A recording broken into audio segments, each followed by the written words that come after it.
Est-ce que vous avez connu cette époque? Celle où commencer sa journée était impossible sans déjeuner devant les dessins animés. Celle où rentrer à la maison avait une saveur particulière. Parce que quand tu rentrais chez toi, que ta journée était bien ou horrible, tu oubliais tout avec les dessins animés. Personnellement, c'était mon cas et je me tapais mon meilleur goûter devant Inspecteur Gadget. À cette époque, notre vie était bercée par toute cette magie. On commençait et terminait nos journées avec ces images qui ont nourri et construit une partie de notre imaginaire. On ne se rend pas vraiment compte à quel point les dessins animés ont eu un réel impact positif dans l'enfant que nous avons été plus petits. Par exemple, si je regarde aujourd'hui Corneille et Bernie à mes 21 ans, cela me mettra toujours autant de bonne humeur que quand je le regardais à mes 10 ans. Et c'est pareil pour beaucoup d'autres dessins animés. Beaucoup m'ont personnellement fait rêver, mais aujourd'hui, on ne va pas du tout rêver. On va parler des dessins animés qui se sont fait détruire dans le temps. Alors évidemment, c'est relatif en fonction du goût de chacun. Je ne suis pas là pour critiquer, mais je suis là pour constater le changement. Et vous finirez peut-être par l'admettre, car beaucoup de ceux que je vais vous présenter aujourd'hui ont perdu de leur énergie. Ils n'ont plus cette petite chose qui les rendait uniques et incroyables. Et commençons fort, puisque nous allons parler en premier de Scooby-Doo. Créé en 1969 par le studio américain Hanna-Barbera, Scooby-Doo a aujourd'hui 54 ans. C'est le 13 septembre 1975 que les enfants de France découvrent cette drôle d'équipe qui résout des mystères. Des années 1970 à 2000, il va y avoir beaucoup de séries différentes comme le Scooby-Doo Show ou Scooby-Doo et Scrappy-Doo. La série la plus célèbre et que beaucoup de notre génération ont connue, c'est celle de Quoi de neuf Scooby-Doo. Quoi de neuf Scooby-Doo, nous on te suit partout, on va résoudre ce mystère. Avec le générique le plus mythique qui est rentré dans la tête de tout le monde. C'est diffusé de 2002 à 2005 et c'est apparemment la série qui a duré le plus longtemps en termes de diffusion télé. Ces épisodes ont tourné sur les chaînes pendant plusieurs années, jusqu'en 2010 où il y a aussi eu Scooby-Doo Mystère Associé, diffusé de 2010 à 2013. C'est un peu comme Quoi de neuf Scooby-Doo, mais en plus moderne en termes de graphisme. Et pour le coup, je trouve que c'est réussi. Mais à quel moment ça part en couille, Raph? Bah justement, en 2015 est diffusé à la télé française Be Cool Scooby-Doo. Trop cool Scooby-Doo. C'est dit dans le titre. C'est cool. Et c'est là que ça vient taper fort. Regardez-moi ces dessins de personnages. On dirait qu'ils ont tous pris de la drogue. C'est Scooby-Drogue le truc. Comment en est-on arrivé là? Eh bien j'ai la réponse. En me renseignant un peu, je suis tombé sur cette image. C'est une apparition des personnages de Scooby-Doo dans un des épisodes de Family Guy. Et quand on regarde qui a produit Trop Cool Scooby-Doo, on tombe sur le nom de Zach Moncrief. Et qui est Zach Moncrief? Le directeur de la production de l'épisode Family Guy de 2005 à 2007. Coïncidence? Et quand on voit que son nom est également marqué dans la direction de la production de Trop Cool Scooby-Doo, on comprend mieux pourquoi les graphismes sont passés de ça à ça.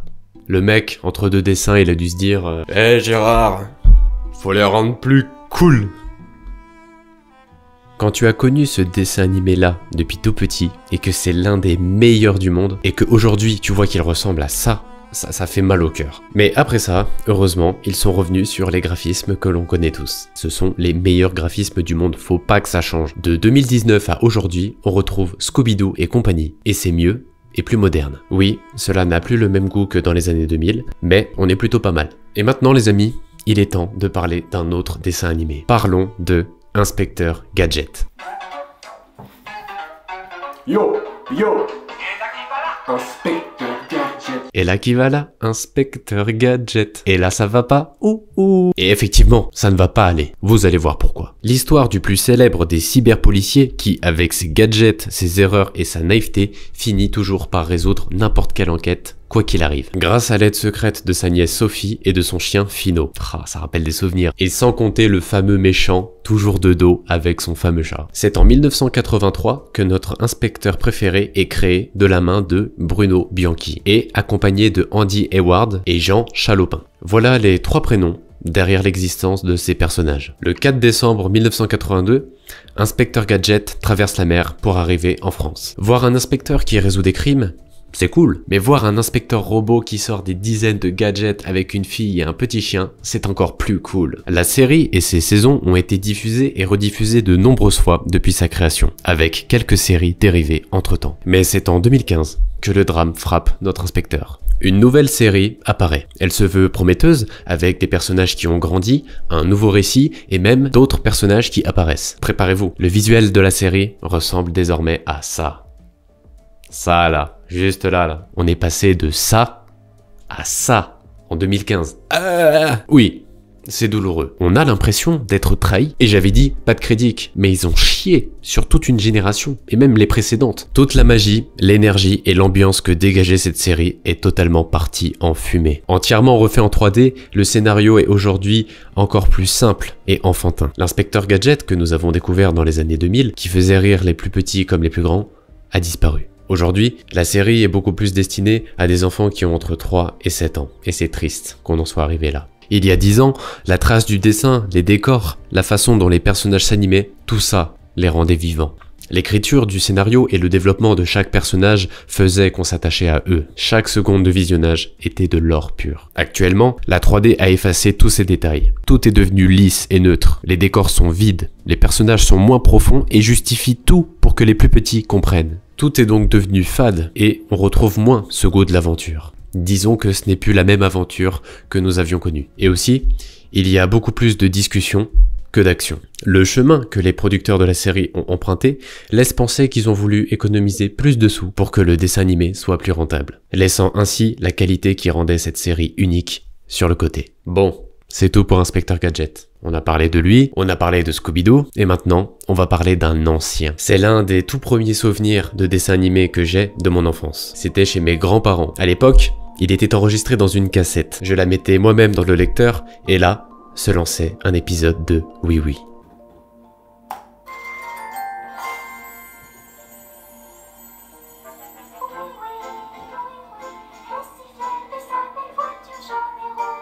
Ah, les souvenirs! Et ça, c'était bien avant le générique qu'on connaît tous. Oui, vas-y, oui, oui. Oui Oui est à l'origine un personnage fictif de livre créé par Enid Blyton en 1949. Les premiers épisodes de cette série apparaissent en France dans les années 90 jusqu'aux années 2000. À ce moment-là, Oui Oui existe depuis presque 50 ans. Mais je vais me baser sur cette série-là comme point de départ, car c'est ce que notre génération a principalement connu quand on avait entre 4 et 6 ans. Oui Oui est essentiellement un dessin animé dédié aux tout petits enfants, contrairement à Scooby-Doo et Inspecteur Gadget qui eux touchent un public plus large et plus âgé. C'est l'histoire d'un petit pantin de bois, un petit garçon, qui vit au pays des jouets, dans la ville qui porte le nom de Miniville. Malgré le fait d'être un enfant, il est le taxi de toute la ville et sa principale qualité est qu'il aime aider ses amis. Oui Oui est une histoire simple, mignonne, avec un vocabulaire très doux et parfaitement adapté pour les petits enfants. En 2009, une nouvelle adaptation de Oui Oui est diffusée à la télé dans lequel on redécouvre le joyeux petit garçon. Et là, il n'y a pas grand chose à dire car l'univers est plutôt bien respecté. Les visuels sont restés intacts. Ils ont juste un peu évolué car plus modernes puisque on est passé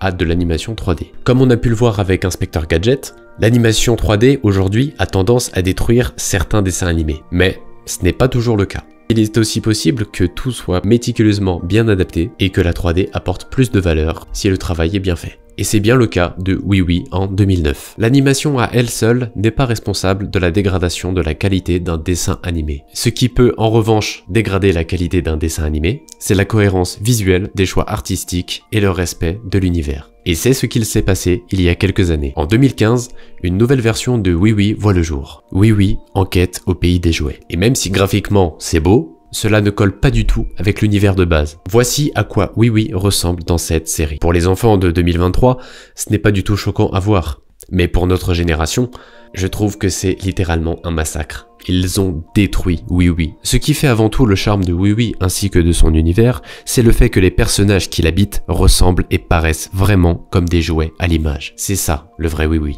C'est ce qui fait rêver en tant qu'enfant, c'est de voir que les jouets que l'on pouvait retrouver dans nos chambres sont les mêmes quand on regardait la série à la télé. C'est le pays des jouets, habité par des jouets. Dans la version de 2015, les personnages sont visuellement plus éloignés du jouet qu'un enfant aurait dans sa chambre. Et certains personnages ont même disparu. Ça résume bien la phrase de « trop de trucs tue le truc ». Là où d'autres dessins animés se sont fait tuer car la 3D les avait bousillés, Oui Oui, lui, a détruit la nostalgie en faisant trop visuellement. Et nous arrivons à la fin de cette vidéo. Et ma question est la suivante.